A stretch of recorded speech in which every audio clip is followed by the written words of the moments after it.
With unlimited information at our fingertips and dozens of platforms on which to share our opinions, it can sometimes feel like we're supposed to be experts in everything. It's exhausting. In this episode, we talk to a psychologist whose research and experiences in intellectual humility have taught him that acknowledging what we don't know is as important as asserting what we do know. I'm Gemma Ware, and you're listening to The Conversation Weekly, the world explained by experts.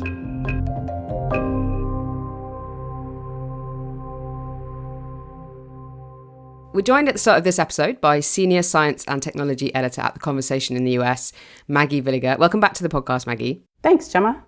So the story we're going to be talking about today is part of a series that you've been working on around a concept called intellectual humility, which I'll have to admit, being intellectually humble myself, that I hadn't heard about before I came across this. So why did you decide to do this series?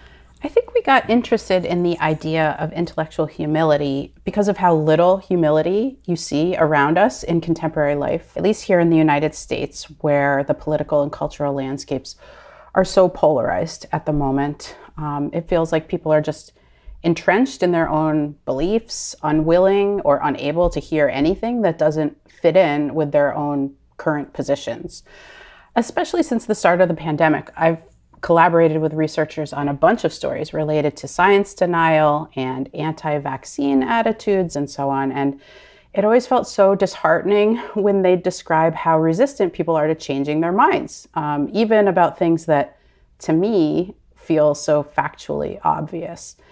But of course, I had to recognize the irony of my own position there as I learned more about what it takes to really be intellectually humble. But luckily, the conversation received a grant from the Greater Good Science Foundation at the University of California, Berkeley, and the John Templeton Foundation. That allowed us to work on this collection of stories about intellectual humility. And it's election year in the US. There are a lot of other countries around the world who are holding elections in 2024 as well.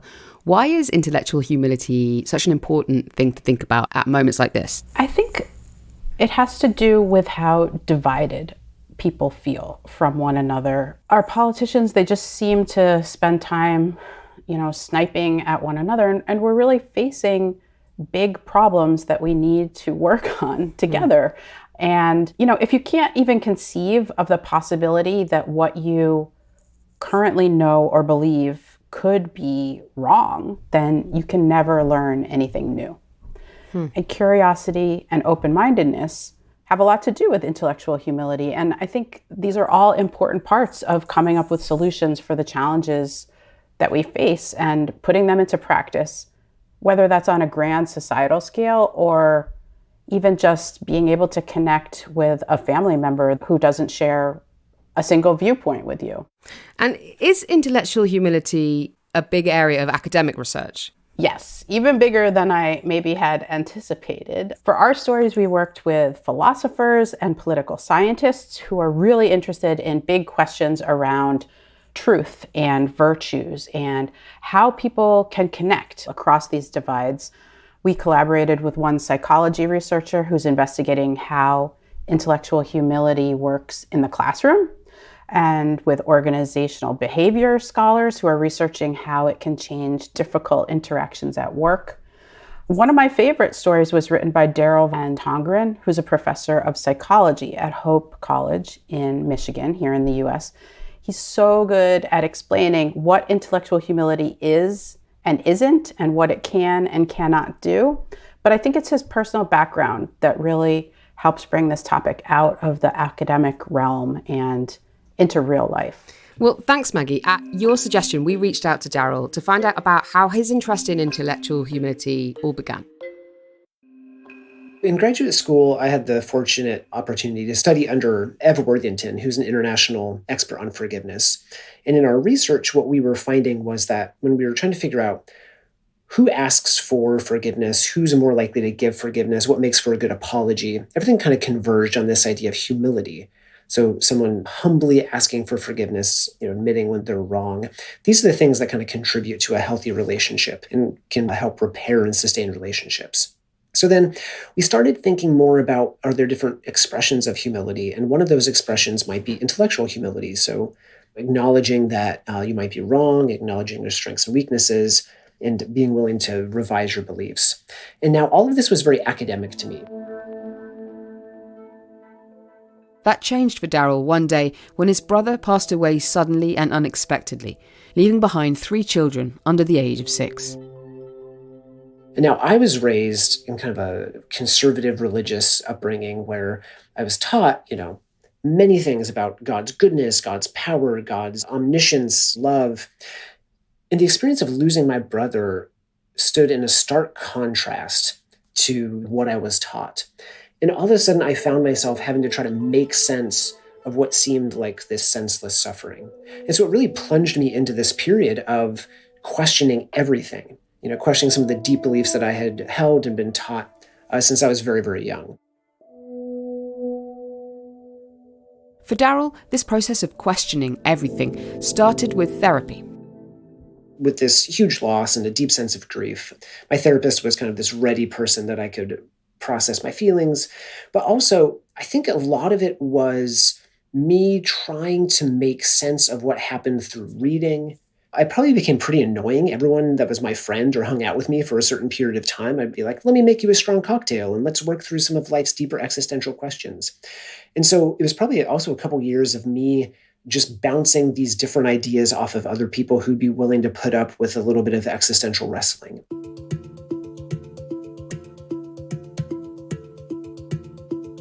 These deep personal and existential questions that Daryl was asking himself and everyone around him weren't particularly linked to his own academic research.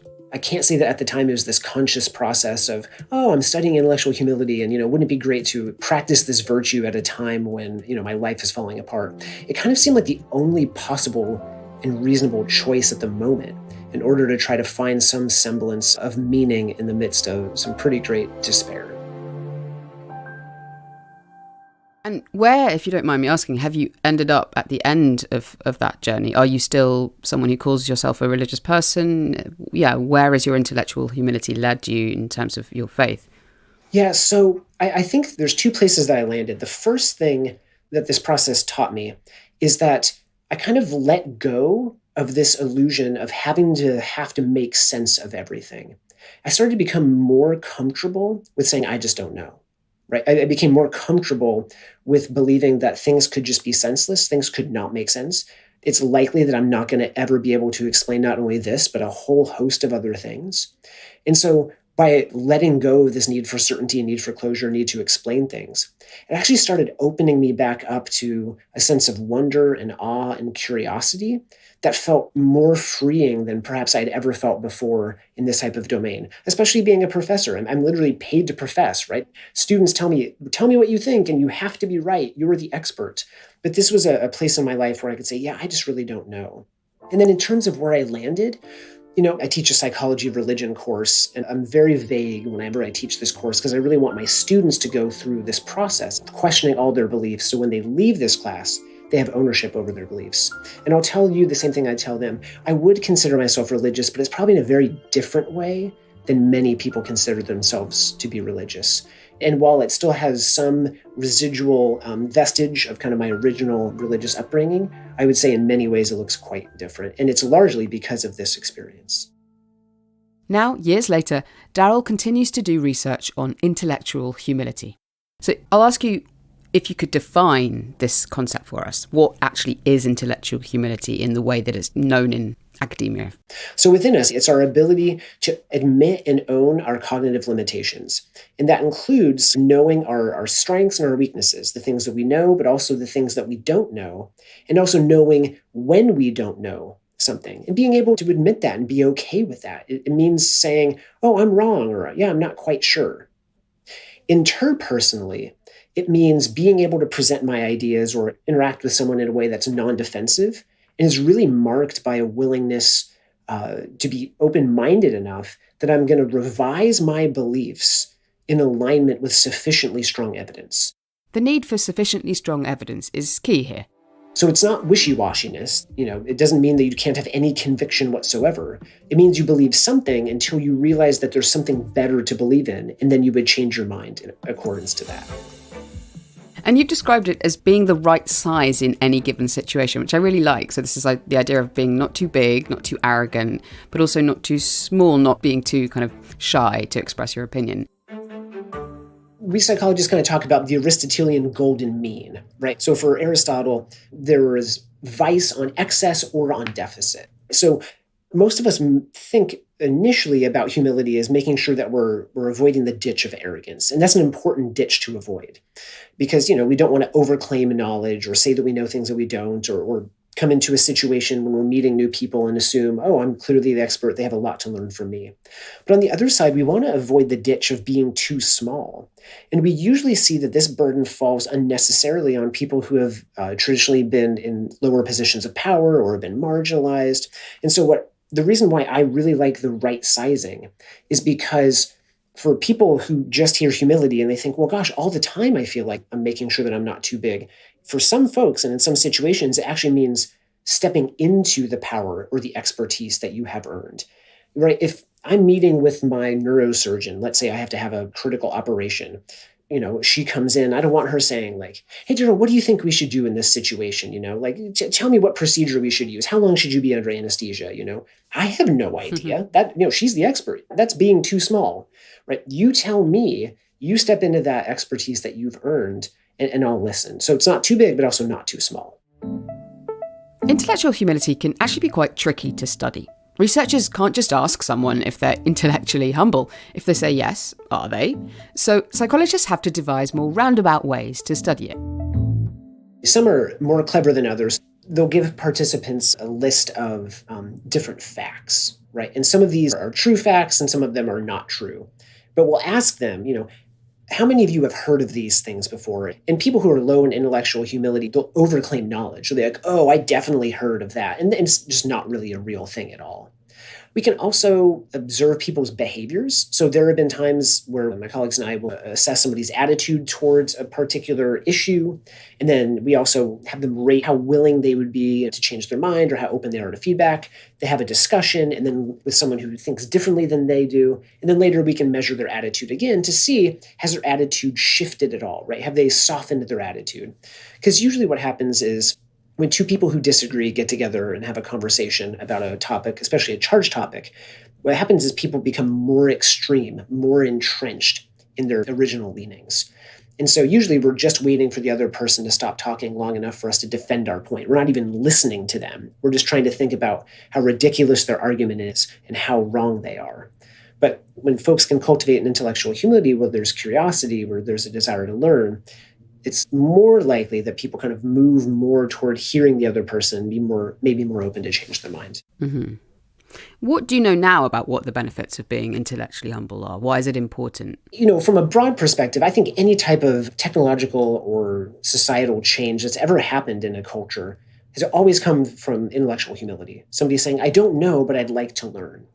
But if we kind of zoom in a little bit more on the individual person, we know that relationships are much better when people are intellectually humble. We'd much rather be a partner with somebody who's humble than an arrogant or smug jerk, right? We'd much rather work for a boss who is willing to listen to our ideas, who asks for ideas. And we find that humble leaders are more likely to have more creative teams that are more productive, that are healthier, that listen more. And there's also some evidence that suggests that humility can breed humility. So it's contagious. And so there are benefits to the individual, to the relationship, and then to our society at whole.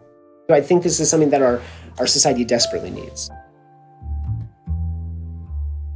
And yet, when I asked Daryl for an example of an intellectually humble public figure, he struggled to name one. We live in a moment now where even when people make mistakes and they say, oh, I'm sorry, and now I've changed, that isn't good enough. We kind of demand perfection, not only perfection now, but also perfection in one's past and perfection in one's future. And to me, that is an unassailably tall order. I'm not sure who can live up to that level of expectation. So it's a little harder for me to think of a public figure right now who's really modeling intellectual humility. And to me, that's quite sad. He attributed this to our desire for certainty. I think we're in a time when what people want is they want the security, they want the knowledge, they want the certainty of a leader who's always thought one way all the time. Intellectual humility contributes to our psychological health and harmony in the relationships that we have with those around us. But some of Daryl's research suggests that it can at times be detrimental to mental health.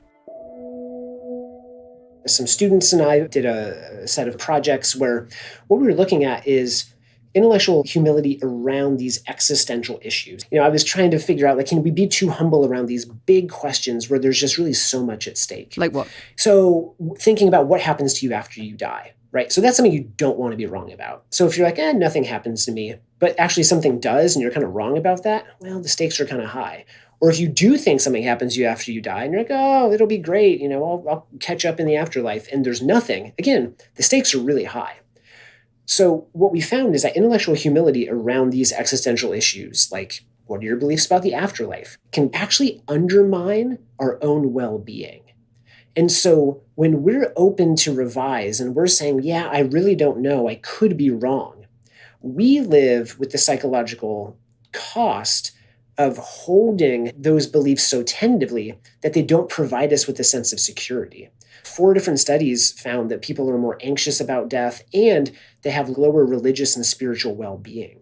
And so there might be this existential distress tolerance that we have to develop if we're going to be intellectually humble about some of these really big ideas. So just so I dig down into that a moment, it's not, say, somebody who just doesn't believe in an afterlife will have less well-being versus somebody who absolutely does. It's the people in the middle who just don't know and they're worried about it, that it might affect their psychological well-being. Or people who say, I have a set of beliefs, but I'm really open to revising them, right? Those are the people who have the lower well-being. So it's the ones that hold them more tentatively, which is why we think there's such a strong appeal to these certain, security-providing religious beliefs that say, this is the complete way of doing something. We're absolutely certain about it. That provides a lot of psychological benefits, but the downside is it makes people pretty intolerant and hostile towards people with whom they don't agree. Still, Daryl insists that, in general, the benefits of intellectual humility far outweigh any drawbacks. So Daryl, if anyone out there is listening and says, oh, you know what, I actually want to become a bit more intellectually humble, what could they do? What tips could you give them to start thinking about it? So I think the first thing to realize is that the moving sidewalk towards arrogance is always pulling us toward arrogance, right? So every morning you got to wake up and you got to walk the opposite way on the moving sidewalk. So it's going to take constant work. Where you can start is you can seek feedback, right? We're pretty biased reporters ourselves. We don't think that we're as biased as other people. We realize we might have some limitations, and even you all might be listening right now and be like, wow, intellectual humility is really great for my father-in-law, but it's not necessarily something I need. I need it a little. He needs it a lot. So we should ask a trusted source, how humble am I? But then you need to brace yourself for the answer, because I've done this before and my wife gave me an answer I didn't like. And let's just say I didn't respond well. It only confirmed to her that I needed more humility. So seek feedback from a trusted source, someone who's going to tell you accurately. But the second thing that you can do is, in the moment, our defensive response is going to be our default response. And so when tensions are high, when you feel yourself getting defensive, just pause and ask yourself, how might I be wrong? And how might the other person be right? Another thing to try is changing the way you consume information. So when I was writing my book Humble back in 2022, I was writing this advice, in the book, you need to diversify your news content. And I realized that I had the exact same routine every morning. I'd get my cup of coffee, I would read my news source, then I'd start writing the book. But what I realized was I was not following my own advice. So then I started reading a wider variety of news sources. But again, it was just to see what the other side was doing and how, ridiculous they were. So then I had to go a third step and say, well, what can I learn here, right? What am I not seeing? So signing up for, there's emails where they'll give you 2 sides of one issue and you can consider both parts. Probably one of the most valuable things we can do is just invest in a more diverse social network. Become friends with people with whom you differ. And don't try to convince them that they're wrong and you're right. Just listen to them. Just be their friend. And the more you're around people and you realize they're just like you, I think some of those walls will start coming down and you might start developing, even ever so slightly, some more intellectual humility. It's hard work, but I desperately think it's something that our entire society needs now is just a little bit of acknowledgement that we don't know everything and we have a lot to learn. Thank you, Daryl. We really appreciate you coming on the show and telling us about your research and your personal experiences too. Thanks so much for having me.